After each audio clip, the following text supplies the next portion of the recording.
ಪದವೀಧರ ಕ್ಷೇತ್ರಕ್ಕೆ ಈ ಬಾರಿ ನೈಋತ್ಯ ಪದವೀಧರ ಕ್ಷೇತ್ರದಿಂದ ಪಕ್ಷೇತರ ಅಭ್ಯರ್ಥಿಯಾಗಿ ಸ್ಪರ್ಧೆಯನ್ನು ಮಾಡ್ತಾ ಇದ್ದಾರೆ. ಬಿಜೆಪಿಗೆ ಬಂಡಾಯ ಅಂತ ಅನ್ನೋದಕ್ಕಿಂತ ಯಾವುದೇ ಪಕ್ಷಕ್ಕೆ ವಿರುದ್ಧವಾಗಿ ಅಲ್ಲ ಅಥವಾ ಯಾರ ವ್ಯಕ್ತಿಯ ವಿರುದ್ಧವಾಗಿಯೂ ಅಲ್ಲ, ಪದವೀಧರ ಕ್ಷೇತ್ರದಿಂದ ಸ್ಪರ್ಧೆಯನ್ನು ಮಾಡಬೇಕು ಅನ್ನುವಂತಹ ಆಕಾಂಕ್ಷೆಯನ್ನು ಇಟ್ಟುಕೊಂಡು ಈ ಬಾರಿಯ ಸ್ಪರ್ಧೆಯನ್ನು ಮಾಡ್ತಾ ಇರುವಂಥದ್ದು. ಇದೇ ವಿಚಾರವಾಗಿ ನಾವು ಚರ್ಚೆಯನ್ನು ಕೂಡ ಮುಂದುವರಿಸೋಣ.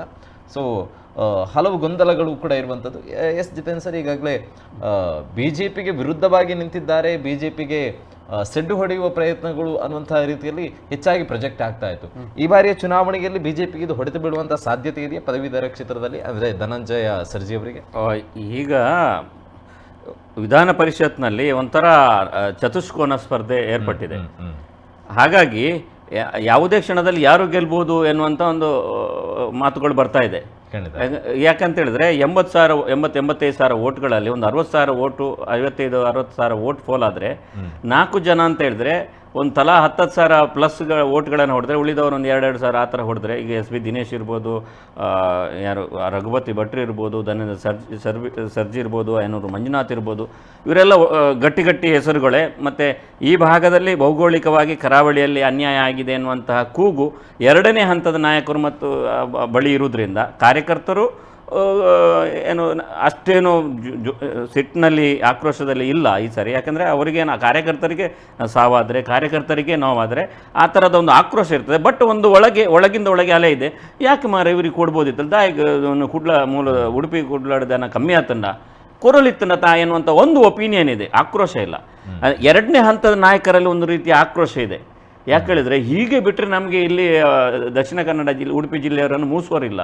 ನಮ್ಮದು ಯಾರಾದರೂ ಒಂದು ವಾಯ್ಸ್ ಗೊತ್ತಾಗಬೇಕು. ರಘುಪತಿ ಭಟ್ರು ನಿಂತರೆ ಅವರು ಗೆದ್ದರೆ ನಮಗೊಂದು ಒಳ್ಳೆಯದಾಗ್ತದೆ. ನಾವು ಎದುರು ನಿಂತು ಉಚ್ಚಾಟನೆ ಆಗೋದಕ್ಕಿಂತ ನಮ್ಮಂಥ ನಾಯಕರಿಗೆ ಅವರೊಂದು ಧೈರ್ಯ ತುಂಬ ಬಲ್ಲವರು. ಮುಂದೆ ಈ ದಕ್ಷಿಣ ಕನ್ನಡ ಉಡುಪಿ ಜಿಲ್ಲೆಯ ನಾಯಕರನ್ನು ಏನು ಹೋಗೋ ಅಂತ ಹೇಳಿ ಕಳಿಸುವ ಹಾಗಿಲ್ಲ. ಅವರು ಮನಸ್ಸು ಮಾಡಿದರೆ ನಿಮ್ಮ ಇವರ ನಾಯಕರ ಬುಡ ಅಲ್ಲಾಡಿಸಬಲ್ಲರು. ಕಳೆದ ಬಾರಿ ಒಂದು ಕಾರ್ಯಕರ್ತನ ಹತ್ಯೆ ಆದಾಗ ಇಡೀ ಬಿಜೆಪಿ ನಾಯಕರ ಬುಡವನ್ನೇ ಅಲ್ಲಾಡಿಸಿದ್ದಾರೆ. ಬಟ್ ಅದೊಂದು ರೀತಿಯ ಆಕ್ರೋಶ ಇಲ್ಲಿ ಹಾಗಲ್ಲ. ಎರಡನೇ ಹಂತದ ನಾಯಕರು ಒಳಗಿಂದ ಒಳಗೆ ಆ ಥರ ಆ ಒಂದು ಪ್ಲ್ಯಾನನ್ನು ಮಾಡುವ ಸಾಧ್ಯತೆ ಇದೆ. ಮತ್ತು ಒಪಿನಿಯನ್ಗಳು ಅಂದರೆ ಆ ಥರವೇ ಹೋಗಿ ಕೆಲಸ ಮಾಡಬೇಕು, ಅವರನ್ನು ಸೋಲಿಸಬೇಕು, ಸರ್ಜಿಯನ್ನು ಆ ಥರ ಇಲ್ಲ. ಯಾಕೆ ಈ ಥರ ಮಾಡಿದ್ರು ನೋಡುವ ಅಂತ ಒಂದು. ಆದರೆ ಒಂದು ಮೂಲ ಈ ಬಿ ಜೆ ಪಿಯಲ್ಲೇ ಮತ್ತು RSS ಅಲ್ಲೇ ಒಂದು ಸ್ವಲ್ಪ ಗುರುತಿಸಿಕೊಂಡಂಥ ಮತ್ತು ಮುಂದಿನ ದಿನಗಳಲ್ಲಿ ಹುದ್ದೆಗಳ ಆಕಾಂಕ್ಷೆ ಇರುವಂಥವ್ರು ಮಾತ್ರವೇ ಧನಂಜಯ ಸರ್ಜಿ ಪರವಾಗಿ ಪೋಸ್ಟ್ಗಳನ್ನು ಹಾಕ್ತಾ ಇದ್ದಾರೆ. ಮತ್ತು ಹೆಚ್ಚಿನವರು ಸದಾ ನಿರ್ಲಿಪ್ತಕ್ಕೆ ಜಾರಿದ್ದಾರೆ, ಇನ್ನು ಕೆಲವರು ಒಳಗಿನೊಳಗೆ ಸಪೋರ್ಟ್ ಮಾಡ್ತಾ ಇದ್ದಾರೆ.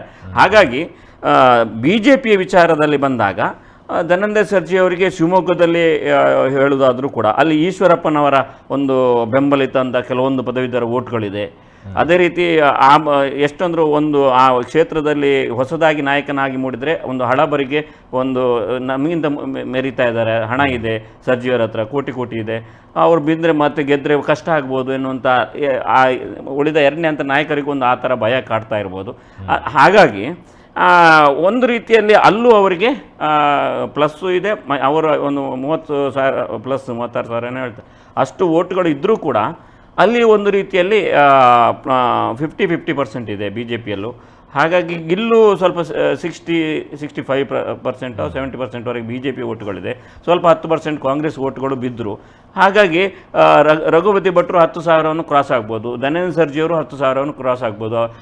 ಐನೂರು ಮಂಜುನಾಥ್ ಅವರಿಗೆ ಕೂಡ ಕಾಂಗ್ರೆಸ್ ಅವರೇ ಒಂದು ಓಟು ಮಾಡಿಸಿದಂಥ ಒಂದು ಬಲ್ಕ್ ಓಟ್ಗಳು ಇರ್ತದೆ. ಈ ಶಿಕ್ಷಕರು ಮತ್ತು ಪದವೀಧರರು ಎರಡೂ ಸೇರಿ ಒಂದು ಪದವೀಧರರ ಒಂದು ಮತಗಳು ಒಂದು 10,000ದವರೆಗೆ ಅವರಿಗೂ ಗಟ್ಟಿಯಾದ ಓಟ್ಗಳಿದೆ. ಎಸ್ ಬಿ ದಿನೇಶ್ ಕೂಡ ಕಾಂಗ್ರೆಸ್ನವರು ಬೆಂಬಲಿತರು, ಅಂದರೆ ಕಾಂಗ್ರೆಸ್ ಒಂದು ಕಾಲದಲ್ಲಿ ಸ್ಪರ್ಧೆ ಮಾಡಿದವರು. ಅವರು 75,000 ಜನರಿಗೆ ಏನೋ ಎಲ್ಲ ಮನವಿ ಪತ್ರವನ್ನು ಕಳಿಸಿದ್ದಾರೆ. ಅದರಲ್ಲಿ ಒಂದು 16,000-17,000 ಓಟ್ಗಳನ್ನು ಇದು ವಾಪಸ್ ಕೂಡ ಕಳಿಸಿದ್ದಾರೆ ಅಂತ ಹೇಳಿದರೆ, ಈ ಕನಿಷ್ಠ ಅಂದರೆ ಅಷ್ಟು ಕಳಿಸುವ ಕರ್ಟೆಸಿ ಇದೆ ಅಂತ ಹೇಳಿದರೆ, ಅವರು 50% ಓಟ್ಗಳನ್ನಾದರೂ ಹೊಡೆದು ಹತ್ರ 10,000 ಬಂದರೆ ಒಂದು ಒಳ್ಳೆಯ ಒಂದು ಅಲ್ಲಿಯ ಸ್ಪರ್ಧೆಯನ್ನು ಖಂಡಿತ ನಾವು ನಿರೀಕ್ಷೆ ಮಾಡ್ಬೋದು. ಹಾಗಾಗಿ ಈ ಬಾರಿಯ ಒಂದು ವಿಧಾನ ಪರಿಷತ್ತಿನ ಪದವೀಧರ ನೈಋತ್ಯ ಪದವಿ ಕ್ಷೇತ್ರದಲ್ಲಿ ಖಂಡಿತ ಒಂದು ಇಂಟ್ರೆಸ್ಟಿಂಗ್ ಫ್ಯಾಕ್ಟ್ ಅಥವಾ ಒಂದು ಕುತೂಹಲ ಮತ್ತು ನಮಗೂ ಈ ಬಾರಿ ಇಷ್ಟು ಚರ್ಚೆ ಮಾಡಲಿಕ್ಕೆ ಒಂದು ಅವಕಾಶವನ್ನು ಮಾಡಿಕೊಟ್ಟಿದೆ. ಯಾವ ಚುನಾವಣೆ ಕೂಡ ಇಷ್ಟು ಚರ್ಚೆ ಆಗ್ತಾ ಇಲ್ಲ. ಜನಸಾಮಾನ್ಯರು ಕೂಡ ನೈಋತ್ಯ ಪದವೀಧರ ಕ್ಷೇತ್ರ ಇದು ಯಾವ ರೀತಿ ಸೆಕೆಂಡ್ ಪ್ರಾಶಸ್ತ್ಯ ಓಟ್ ಇದೆಯೋ ಇಲ್ಲೋ, ಪ್ರಥಮ ಪ್ರಾಶಸ್ತ್ಯ ಓಟ್ ಇದೆಯೋ, ಈಕ್ವಲ್ ಆದರೆ ಏನಾಗ್ತದೆ, 50% ಜಾಸ್ತಿ ಓಟ್ಗಳು ಬರದಿದ್ರೆ ಸೆಕೆಂಡ್ ಪ್ರಾಶಸ್ತ್ಯ ಮತವನ್ನು ಕೌಂಟ್ ಮಾಡ್ತಾರ, ಈ ರೀತಿಯಾಗಿ ಎಲ್ಲ ಒಂದು ಚರ್ಚೆಗಳನ್ನು ಈಗ ಒಂದು ಈವನ್ ಸಾಮಾನ್ಯ ಜನರು ಕೂಡ ಒಂದು ಸ್ವಲ್ಪ ಶಿಕ್ಷಿತ ಮತಗಳು ಜನರು ಮಾಡ್ತಾ ಇದ್ದಾರೆ. ಮತ್ತೆ ಅದಕ್ಕಿಂತ ಹೆಚ್ಚಾಗಿ ಪದವೀಧರರು ಎಲ್ಲರೂ ಓಟ್ ಹಾಕ್ಬೋದಂತೆ. ನನಗೆ ಈ ಸರಿ ಒಂದು ಅವಕಾಶ ಇದ್ರೆ ಹೇಗಿತ್ತು, ನಾನು ಡಿಗ್ರಿ ಆಗಿದೆ, ಪ್ರತಿ ವರ್ಷವೂ ಪ್ರತಿ ಸರಿ ಎಲೆಕ್ಷನ್ ಆದಾಗ ಇದು ಮಾಡಬೇಕಾ, ಅಂದರೆ ಪ್ರತಿ ನಿವೃತ್ತಿ ಪದವೀಧರ ಕ್ಷೇತ್ರ ಚುನಾವಣೆ ಬಂದಾಗ ಮಾಡಬೇಕಾ, ಅದನ್ನು ಯಾರು ಮಾಡೋದು, ಕ್ಯಾಂಡಿಡೇಟ್ಗಳೇ ಜಾಸ್ತಿಯಾಗಿ ಮಾಡ್ತಾರೆ. ನಮಗೂ ಒಂದು ಓಟ್ ಇದ್ರೆ ನಾವು ಮಾಡ್ಬೋದಿತ್ತು ಏನೋ ಅಂತ ತುಂಬ ಜನ. ಯಾಕಂದ್ರೆ ಇಲ್ಲಿ ಅತಿ ಹೆಚ್ಚು ಪದವೀಧರರು ಇರುವಂಥ ದಕ್ಷಿಣ ಕನ್ನಡ ಮತ್ತು ಉಡುಪಿ ಜಿಲ್ಲೆಯಲ್ಲಿ ಮತದಾರರ ಸಂಖ್ಯೆ ನೋಡಿದರೆ ಶಿವಮೊಗ್ಗಕ್ಕಿಂತ ಕಮ್ಮಿ ಇದೆ. ಆ್ಯಕ್ಚುಲಿ ಜಾಸ್ತಿ ಮಾಡಬೇಕಿತ್ತು. ಆ ಡ್ರೈವ್ ಮಾಡಿದ್ದಾರೆ, ವಿಕಾಸ್ ಪುತ್ತೂರು, ರಘುಪತಿ ಭಟ್ರು ಇವರೆಲ್ಲ ಮಾಡಿದ್ದಾರೆ ಆಕಾಂಕ್ಷಿಗಳು. ಬಟ್ ಅದರ ಹೊರತಾಗಿ ಒಂದು BJP ಪಕ್ಷದ ಒಂದು ಸೆಲ್ಲೇ ಕೂತ್ಕೊಂಡು ಅಥವಾ ಕಾಂಗ್ರೆಸ್ ಪಕ್ಷದ ಒಂದು ಸೆಲ್ ಕೂತ್ಕೊಂಡು ಆ ಥರ ಓಟ್ಗಳನ್ನು ಜಾಸ್ತಿ ಮಾಡಿದರೆ ಇನ್ನಷ್ಟು ಈ ಚುನಾವಣೆ ಕಾವು ಎಲ್ಲ ಕಡೆ ಹಬ್ತದೆ. ನಮ್ಮ TV the pulse of coastal Karnataka.